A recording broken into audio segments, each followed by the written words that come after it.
فاذكروني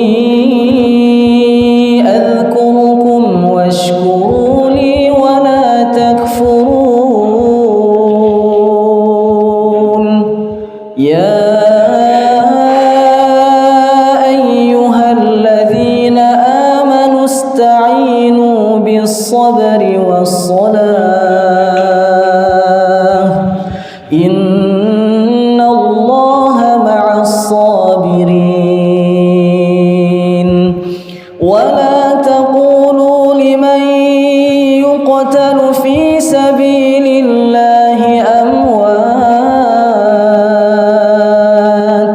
بل أحياء ولكن لا تشعرون ولنبلونكم بشيء من الخوف والجوع ونقص من الأموال والأنفس والثمرات وبشر الصابرين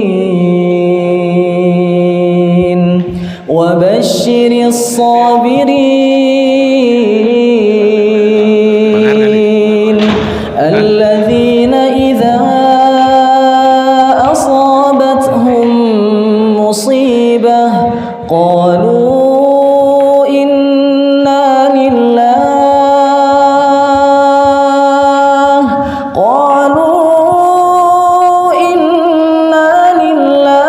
وإنا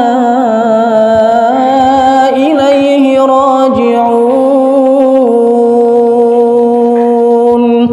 أولئك عليهم صلوات من ربهم ورحمة وأولئك هم المهتدون الله أكبر.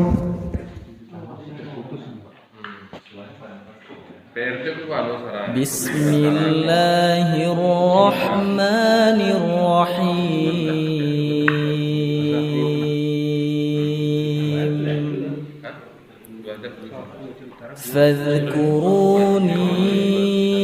فاذكروني أذكركم واشكروا لي ولا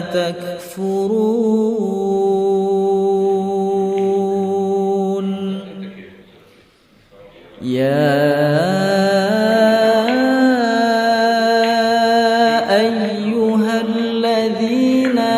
آمنوا استعينوا بالصبر والصلاة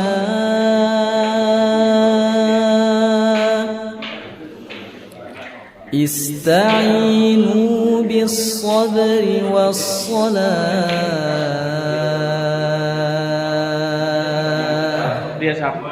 إن الله مع الصابرين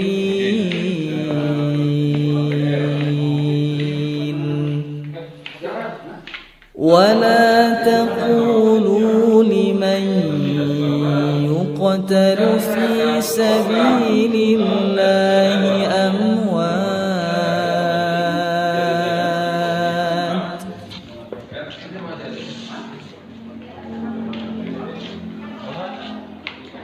Nyantuk turun karena jenggot dulu.